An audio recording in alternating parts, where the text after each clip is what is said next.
Hi guys, and welcome back to another episode of Non-League to Premier League here with Bath City. I've jumped in a little bit earlier than usual to update you with Zach Smith going to Enfield Town on loan until the end of the season. The guy needed some play time. It seemed like a good option for both parties. Alongside that, you'll see Fish has announced his retirement at the end of the season, mainly because he's not getting any game time anymore. So obviously he feels it's time to put his boots up. I will be looking to try and keep him on as a coach. We'll see how that goes. Obviously we've got Horsal. I'm going to keep some of these older names around the club. I like the thought that in real life, the thought that when Fish retires he will probably go on to be a coach somewhere. You would think potentially. I mean, not every player does go on to be a coach, so he might not, but hopefully Mike might save here. He will. Lineup for today here against promotion favourites, maybe rivals at least. Solihull Moors. I said last episode they're on a great run. In the last 5 they've won 4, lost 1.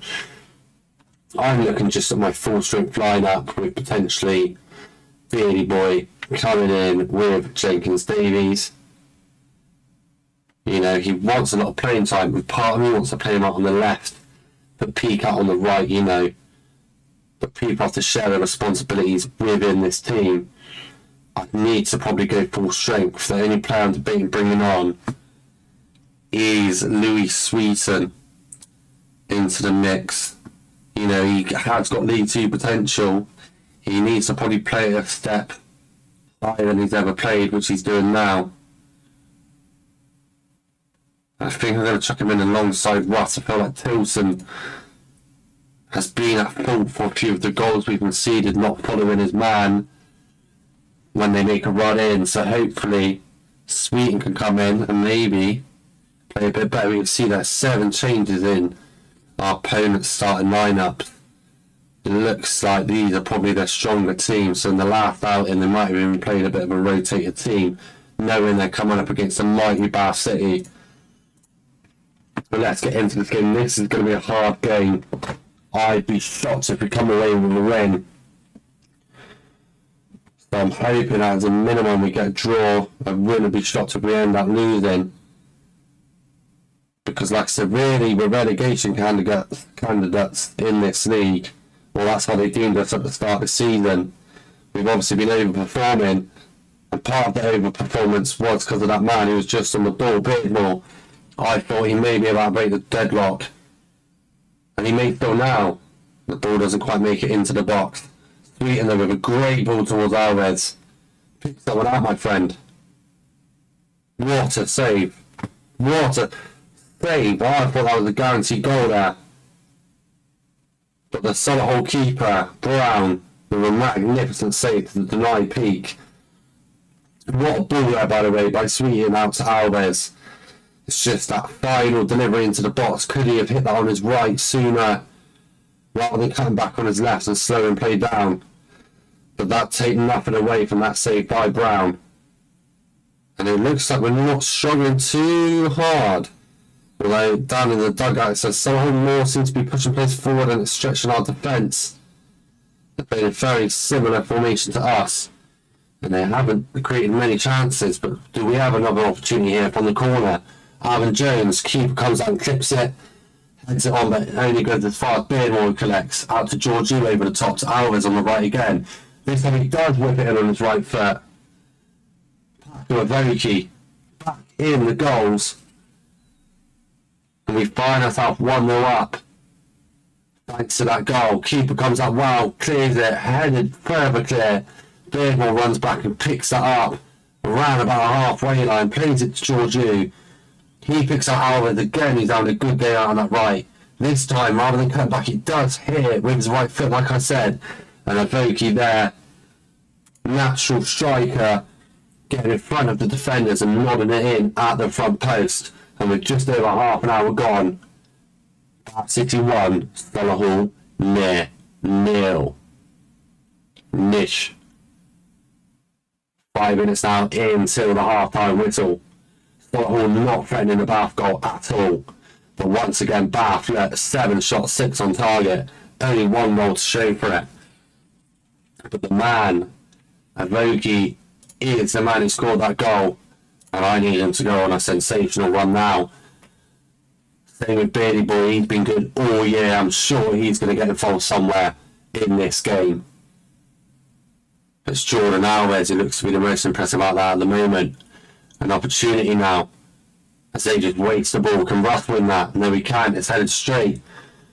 And Wakeling, how's he found that space in between the 2 centre-backs? That and a Parcel will do really well at the start of the year, but I'm seeing more and more mistakes. Look at this. Russ goes to win the header, he doesn't. And Wakeling, great striker play. Parcel's not picked him up, Patton's not picked him up. And they both sort of stared at each other and gone, what are you doing? And I don't think either of them knew what they were doing there.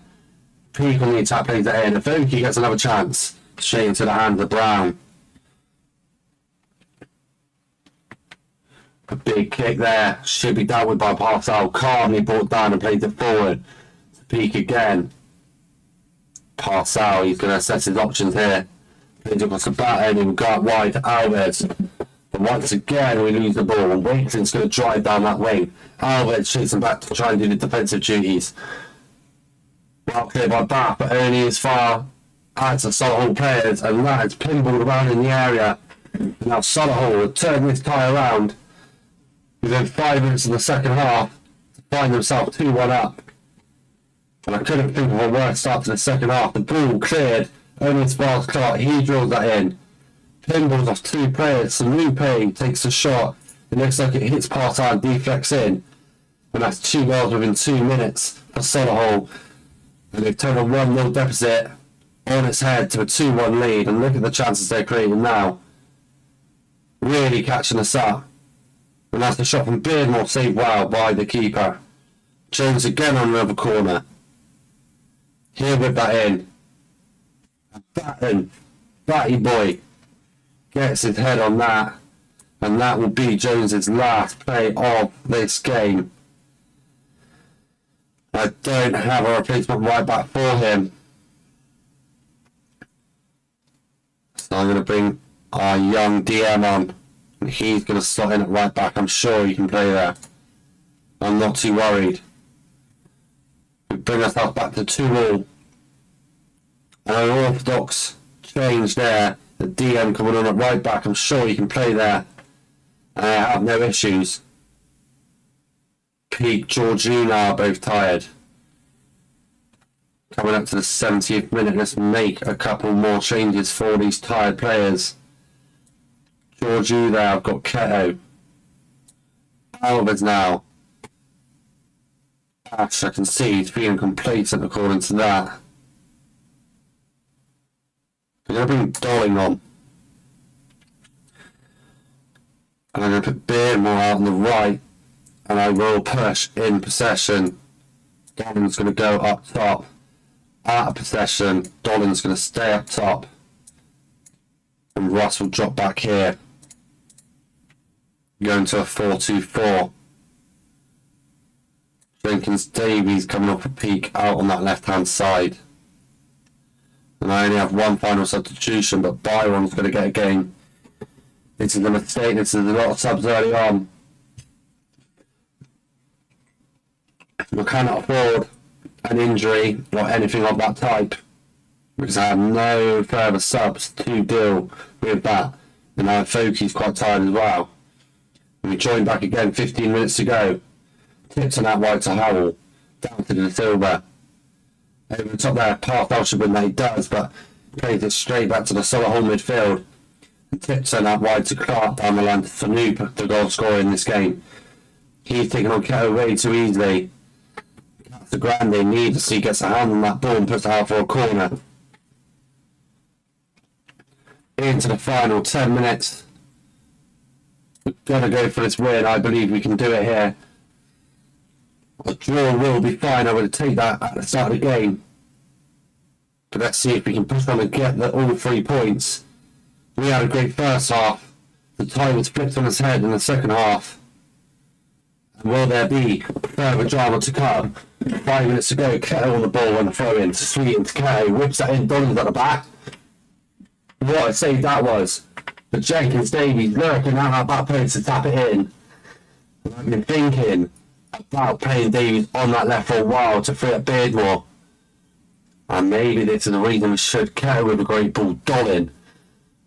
And this is what Dolan offers us that maybe a Fuki doesn't. Aerial ability. A good save by the keeper, and Jenkins Davies taps it in. And we're into the final minute of the 90 with 5 minutes stoppage time here. Can Bath hold on to this 3-2 scoreline? 2 minutes left. And Howe on the throw. Taking his time running down the clock.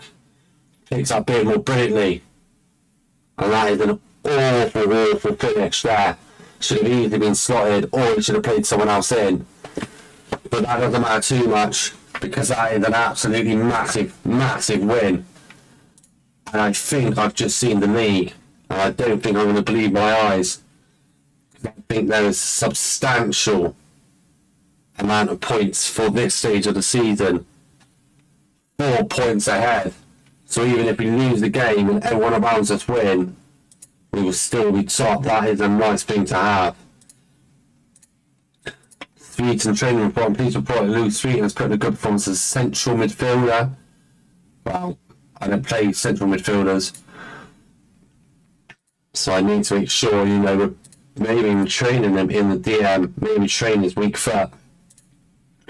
But that was a brilliant result. Keeping us top 4 points clear. Our goal difference probably way the best in the league with the amount of clean sheets we were keeping. Our next game here against Halifax, who are down in 21st, having a bit of an up and down ride. 2 wins, 2 losses, and 1 draw in the last 5 games. If you did enjoy this episode, please do leave a like, please do subscribe, and I will catch you next time. Thank you and goodbye.